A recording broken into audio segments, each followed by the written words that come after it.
The honourable member for Bruce-Grey-Owen Sound. Thank you, Madam Speaker. So first off, I'd start my interjection here today by thanking Senator the Honourable Rob Black for introducing Bill S-227 and the infamous and great member from Perth Wellington for sponsoring it here in this chamber, which is Bill S-227, an act to establish Food Day in Canada, which seeks to establish the Saturday of the August-long weekend as Food Day here in Canada. So the purpose behind this is obviously to recognize the role our local farmers, producers, and processors and the roles that they play in ensuring Canada and Canadians have access to great, safe agriculture and nutritious food.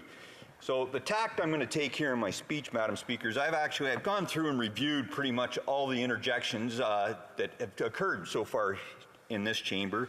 And I want to highlight some of the important things that have already been said, but how they impact in particular my great riding of Bruce-Grey-Owen Sound.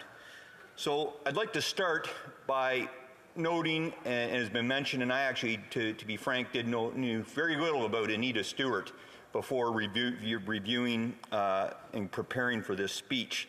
And first off, I want to offer my condolences to the Stewart family because, as it's been noted, she passed away at the age of 73 just not even a couple years ago.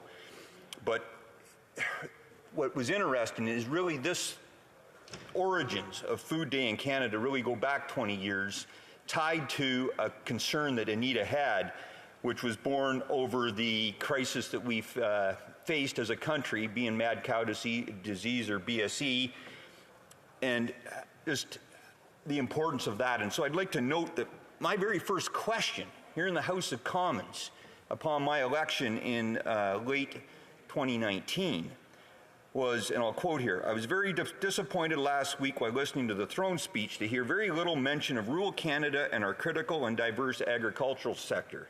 Ontario farmers are suffering from a lack of processing capacity and their inability to sell fed cattle to the United States. The government missed a critical deadline to apply to the World Organization of Animal Health for negligible risk status. Why?" Unquote. Unfortunately, I never got an answer to that, Madam Speaker, and I'm still waiting to get an answer to that, but that is really the origins of Food Day here in Canada, was Anita Stewart's concern over that. You know, the Honourable Rob Black has brought up in his speeches on this, and as he introduced this in the other place, about highlighting again his concerns over the lack of agricultural concern by the current government in the speech from the throne. And I've actually on the public record speaking to that a couple times, that for some reason agriculture doesn't seem to make the top priorities for this current government. And it needs to be. And again, I'm not trying to be partisan here. I represent a riding. One of the reasons I got involved in politics was exactly that, to stand up for rural Canada, and in particular my farmers. And I'll get into it later in my speech, just how important the statistics are and how important agriculture is to my riding. But, you know, it's bigger than just Bruce-Grey-Owen Sound. It's obviously something that everybody in this House can appreciate, is the importance that farming and agriculture means to Canada and to Canadians. We're by far one of the largest producers and exporters of all agricultural products around the world, you know, whether it's from our cash crops, from our cattle ranches, dairy, fruit and vegetables, and I'll get into the specifics here. We export. And our cities, so for those members of the House that represent our more urban ridings, nobody, without food, we can't survive. So it's so important. To highlight a little bit more of the history too around BSE, as the member from Perth Wellington highlighted in his first speech on this subject, he talked about just how damaging BSE was to Canada and to our beef farmers, where at the time Canada was the third largest exporter of beef in the world, to the tune of over $4.1 billion. However, basically overnight due to BSE, our beef producers saw their exports go from just under $300 million a month down to zero overnight to the U.S. I'm going to get into some specific stats, Madam Speaker, just so I can highlight just my own great riding. Between Bruce and Grey counties, we have over 4,124 farms. Just shy of 1 million acres of farmland in my riding alone. The average farm is just about 240 acres. We have between 13 to 20% of the local farms all sell locally right to the consumer. Got over 400 farms that sell directly from their farm to the stands or pick your own. The diversity, beef, dairy, pork, poultry, cash crops, orchards in particular. I have some of the best cideries and orchards that produce apples for Canada by large, I think one of the largest percentages. And beef in particular is what my riding is known for, Madam Speaker. In fact, I have over 200,000 beef cattle alone in a given year.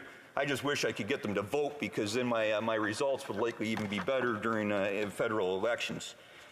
And so I think that's really something that's really important for us. But the economic impact alone, locally, over 13,400 people employed just on the local food sector side of the house.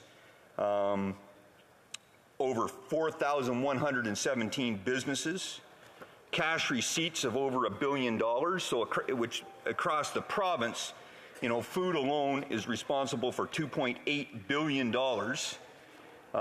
from the farms in my riding alone, $2.8 billion, Madam Speaker, and total employees across the whole sector of over 42,000 as a direct result of Bruce and Grey counties. And another important note, because I'll get back to it later in my speech, Madam Speaker, is between 54 and 69% of the farms in my area are all small farms, i.e. they're putting forth less than $100,000 in revenue a given year.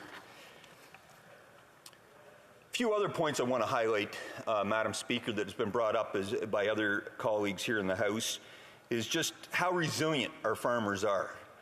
They don't have the choice that many of us do. It doesn't matter what the weather's like, doesn't matter what type of personal issues that they're facing. They have to get out there, work through that, and work through the mental health. So it's just something else I think that we as a parliament and the government should be doing, is focusing even more efforts on mental health for our farmers here in Canada. The Parliamentary Secretary for the Minister of Ag and Agri-Food, he brought up during his speech, he highlighted the importance of how he loves to cook. I won't go that route. I'm capable of cooking my Kraft dinner and my Cheerios every day, and that's about the limit of although I have expanded into chili. But he talks about, too, in his interjection, about the importance of the media and how Canada just doesn't cover how important food and our agriculture sector is here for Canada. And I think it really highlights the point about education, Madam Speaker. And that's, I think, the importance of this Food Day in Canada, and with this bill, which I'm confident will pass I'll be shocked if it doesn't pass with unanimous support, it's all about education. Further, as I highlighted earlier, Canada can't survive without food, and we need to continue to highlight just what that means going forward, but it's bigger than just the mass production or processing of food. It's about those small family farms. The member from Cowichan, Malahat, Langford, he talked about being a small-scale farmer himself. Well, I guess I kind of qualify in that boat too. I grew up on the family farm. I own it now. I don't have the 700 ducks, couple hundred chickens, couple hundred turkeys, and geese that I grew up raising. In fact, we hatched them all in the basement. We had the dairy cow that my dad gave my mother for her birthday, that she got to milk twice a day by hand to keep the family fed. But when you have 5 boys, that's all stuff that needs to happen. Recognizing, Madam Speaker, that I'm running out of time, I just want to highlight in my wrap-up that the importance of passing Bill S-227 to establish a National Food Day in Canada, it's really all about that. It's about education, but most importantly, it's just about thanking farmers here in Canada. Thank you, Madam Speaker.